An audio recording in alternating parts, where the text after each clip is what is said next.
আসসালামু আলাইকুম রহমতুল্লাহ। প্রিয় হাজিরিন, এটাই হলো ববেরমুরা দরবার শরীফ কাজী সাফাল উদ্দিন শাহ চিস্তি রহমতুল্লাহ আলাইহির পবিত্র মাজার শরীফ।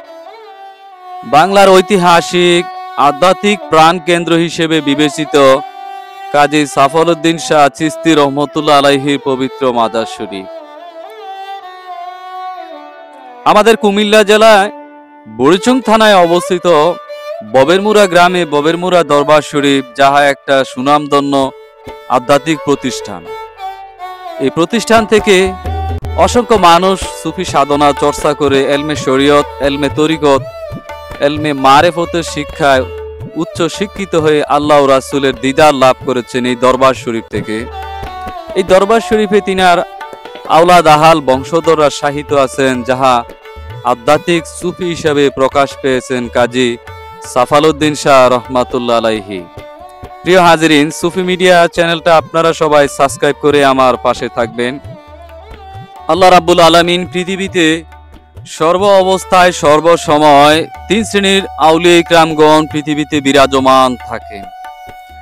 হাদিস শ্রেণীর ওলি আল্লাহ, মাজ্জুব শ্রেণীর ওলি আল্লাহ, দেশ রক্ষক ওলি আল্লাহ। তিন শ্রেণীর ওলি আল্লাহগণ পৃথিবীতে সব সময় বিরাজমান থাকে। তারা আল্লাহর বাহিনী, আল্লাহর এই সৃষ্টি জগৎ আল্লাহ পাক রাব্বুল আলামিন আউলিয়া ইকরামগণকে দিয়ে পরিচালনা করে থাকেন। কামেল মুকাম্মেল হাদিস শ্রেণীর ওলি আল্লাহগণের কাজ হচ্ছে মানুষকে হেদায়েতের পথ দেখান, সিরাতাল মুস্তাকিমের রাস্তা দেখান। একজন মানুষ সাধনা করে আল্লাহ ও রাসূলের নৈকট্য কিভাবে পাবে, কামেল ওলি আল্লাহগণ সেই শিক্ষা দিয়ে থাকেন। আর দেশ রক্ষক ওলি আল্লাহ বা কুতুব, আবদাল আওতাদ, কুতুবুল আকতাব, তারা খোদাই প্রশাসন, আল্লাহর এই সৃষ্টি জগৎ তারা পরিচালনা করে থাকেন। কোথায় ঘূর্ণিঝড় হবে, কোথায় সিডর হবে, এই সমস্ত কাজ আল্লাহ পাক রাব্বুল আলামিন তিনি কুতুবুল আকতাব, কুতুবদেরকে দিয়ে আল্লাহ এই জগৎ সংসার পরিচালনা করে থাকেন। আর মাজ্জুব শ্রেণীর ওলি আল্লাহগণ হলেন তারা আল্লাহর প্রেমে, আল্লাহর রাজুকের প্রেমে এশকে দেওয়ানা থাকে। তারা সর্ব অবস্থায় আল্লাহর প্রেমে এশকে দেওয়ানা থাকেন। মাজ্জুব শ্রেণীর ওলি আল্লাহগণ অধিকাংশই সময় তারা পাগল টাইপে থাকে, বিভিন্ন পোশাক আশাক নোংরা অবস্থায় তারা ঘোরাফেরা করে, যদিও তারা মানুষ থেকে একটু আলাদা থাকে বা গোপন থাকে। মাজ্জুব শ্রেণীর ওলি আল্লাহগণ তারা দুনিয়ার কোলাহল থেকে দূরে থাকে। মাজ্জুব শ্রেণীর ওলি আল্লাহগণ। প্রিয় হাজিরিন, সুফি সাধক আউলিয়া ইকরামগণ তারা তাসাউফ ভিত্তিক, মারেফত ভিত্তিক মানুষকে সাধনা শিক্ষা দিয়ে থাকেন। নবী রাসূল মানুষকে যেই শিক্ষাই দিয়েছেন, সেম বেলায়েতের যুগে আউলিয়া ইকরামগণ মানুষকে সেই শিক্ষাই দিয়ে থাকেন। একজন মানুষ কিভাবে সাধনা করে, মুরাকাবা ধ্যান করে আল্লাহর নৈকট্য লাভ করতে পারবে, উভয় সুফি সাধক আউলিয়া ইকরামগণ দিয়ে থাকেন। কাজী সাফাল উদ্দিন শাহ রহমাতুল্লাহ আলাইহি তিনি একজন উচ্চ মাকামের সুফি সাধক আউলিয়া ছিলেন। তার অলৌকিক কারামত হলো, যেখানে প্রচন্ড খরার কারণে ওই অঞ্চলে পাহাড় থেকে শুরু করে নিম্ন অঞ্চল পর্যন্ত কোনো বৃষ্টি হয় না, পানি খুব বন্ধ হয়ে গেছে। তখন এই গ্রামবাসী, এলাকাবাসী আল্লাহর ওলির দরবার শরীফে গিয়ে ওনারা একটা নালিশ দিলেন যে, ওগো আল্লাহর ওলি, আমাদের এলাকাতে তো আপনি দেখতে পাচ্ছেন বিগত বহু বছর যাবৎ বৃষ্টি হচ্ছে না, খরা, নলকূপে পানি ওঠে না।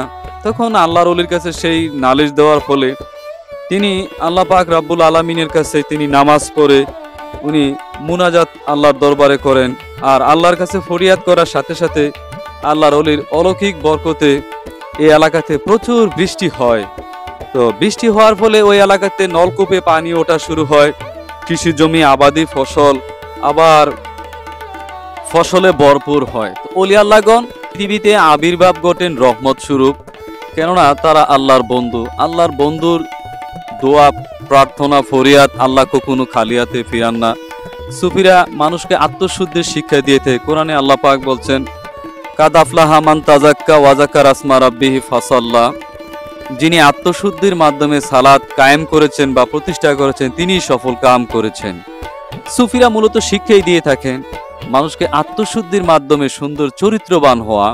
কাজী সাফাল উদ্দিন শাহ রহমতুল্লাহ আলাইহি তার দরগা প্রাঙ্গণে প্রায় 100 বছর যাবৎ এই নলকূপ দ্বারা কুদরতি পানি অটোমেটিকই উঠতে আছে, যাহা আজ পর্যন্ত বন্ধ হয় নাই। প্রায় 100 বছরের উপরে হবে সেই নলকূপ থেকে অটোমেটিক কুদরতি পানি উঠতে আছে রাত্র দিন। সুবহানাল্লাহ, আল্লাহর ওলির এক বিশাল কারামত। আসলে এই ওলি আল্লাহগণের কারামত যে সত্য, তাহা উদীয়মান সত্য। এটি প্রমাণ যে দেখেন তার দরগা মাজার শরীফের যে নলকূপটা, সে কুদরতিভাবে পানি উঠতে আছে। দেশের বহু মানুষ তার মাজার শরীফ জিয়ারত করতে এসে এই কুদরতি পানি পান করে থাকেন। অনেকে মানত করে সেই পানি পান করেন বিভিন্ন রোগ সুখ থেকে উদ্ধার পাওয়ার জন্য এই আল্লাহর ওলির এই নলকূপ থেকে।